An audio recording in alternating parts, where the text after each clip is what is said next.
What's up everybody, Kier Gomes here, and welcome back. Today's episode is dedicated to all of my magicians out there, especially those of you that have recently told me that you're just getting into magic and looking to learn some new things that you can maybe introduce into your own YouTube channel.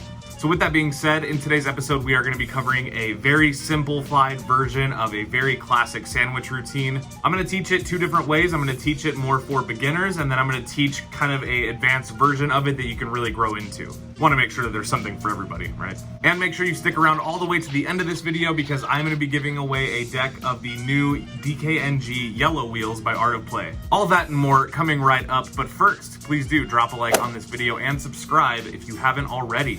And without further ado, let's roll that intro and get you guys on your way.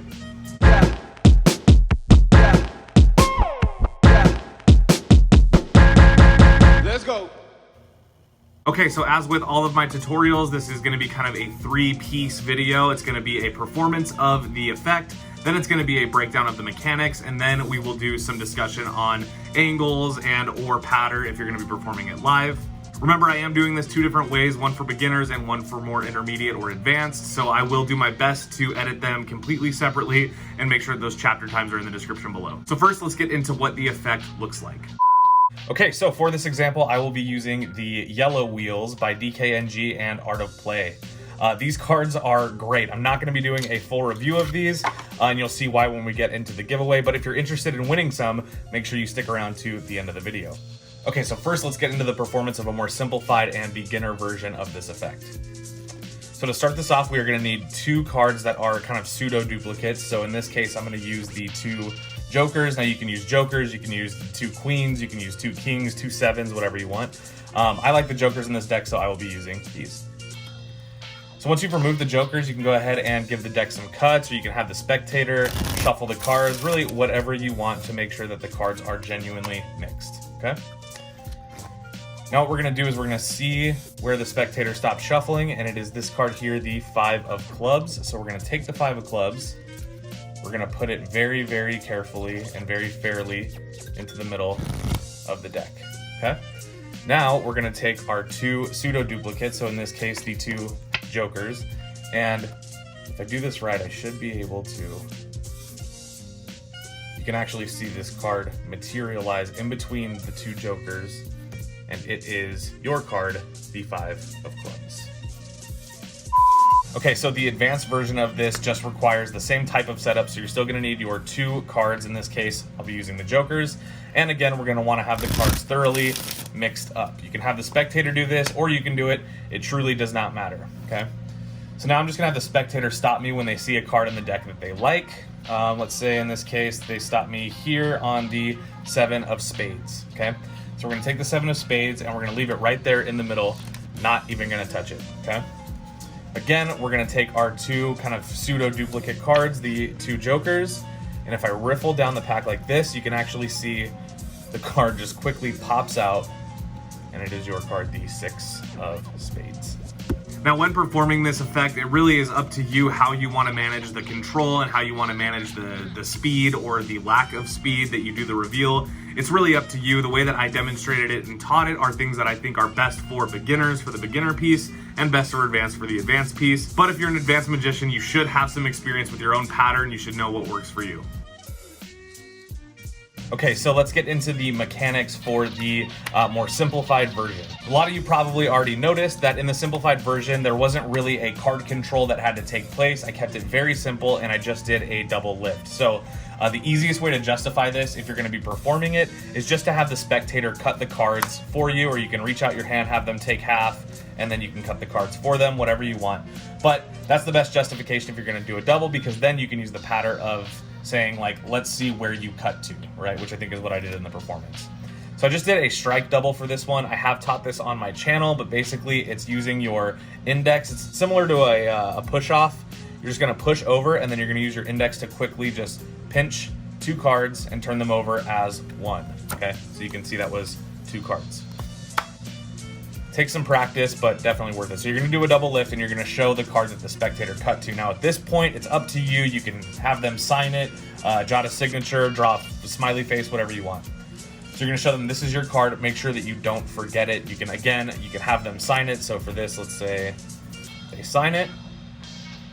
showing that the ink doesn't wear, whatever, okay? Then you're gonna turn over your double, and you're gonna put what they think is their card, but is actually a burn card, into the middle of the cards and push it in nice and fair, okay?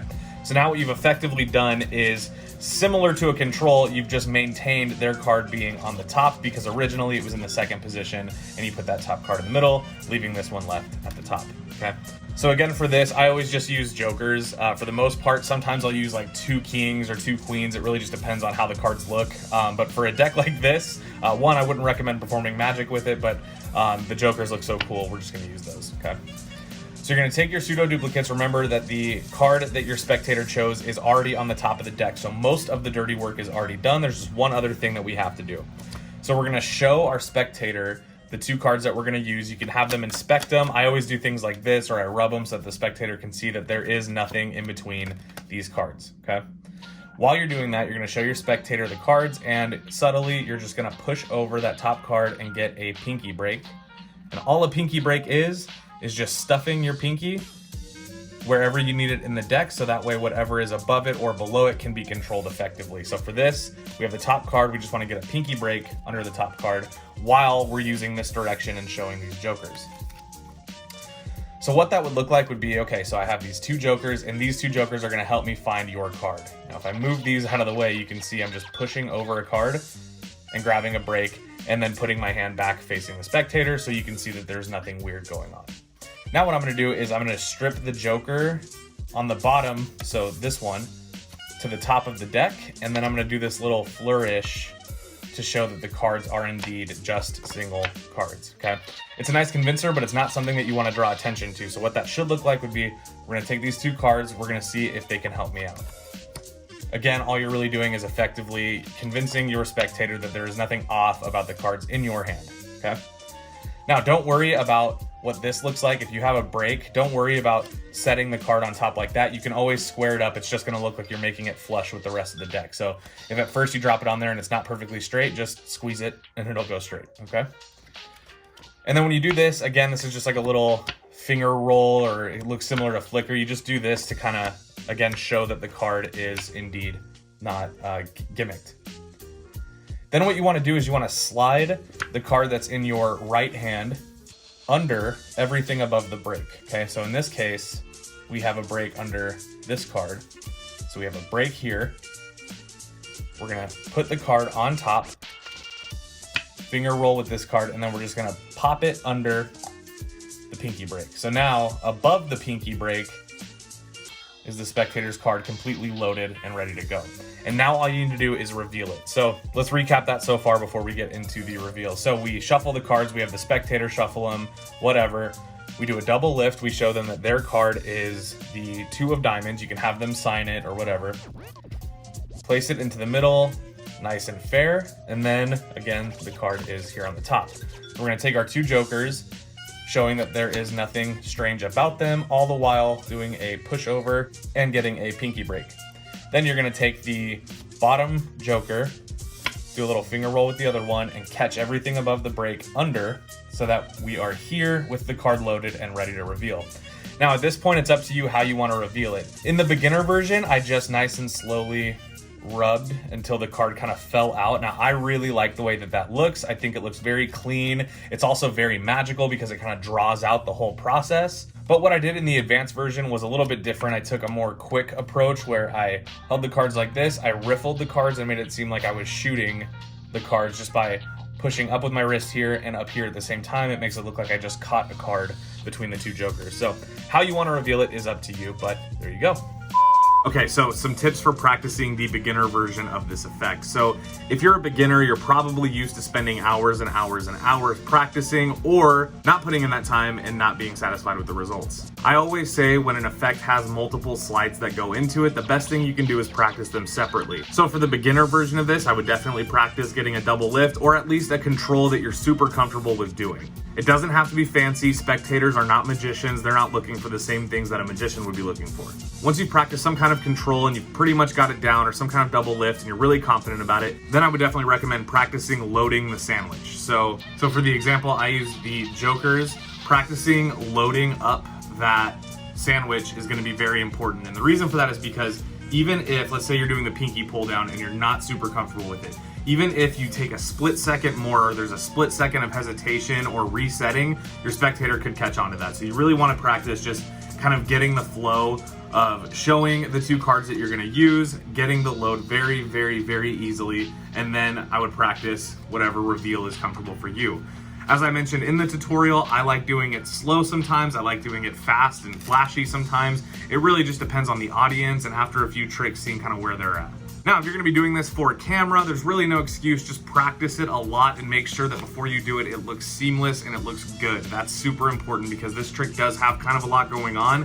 Even the beginner version can be difficult to get a nice flow down. So something I would also practice once you've got all of your moves, you've practiced your control or your double lift, you've practiced your sandwich, you've practiced the reveal, then I would just get in the habit of doing all three together until it's very seamless and you can kind of do it with your eyes closed.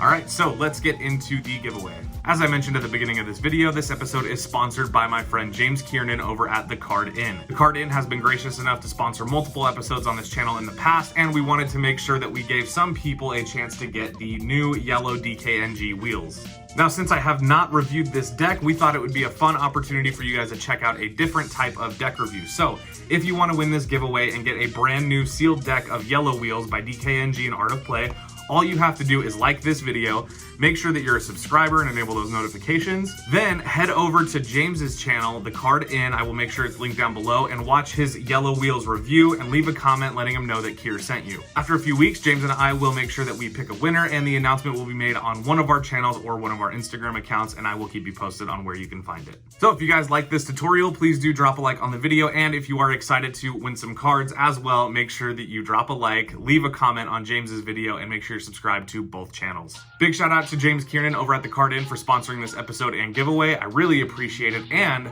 I want to say good luck to every single one of you. With all that being said, I hope everybody has a wonderful rest of their day. I know I will. And I'll see you guys in the next one. Peace.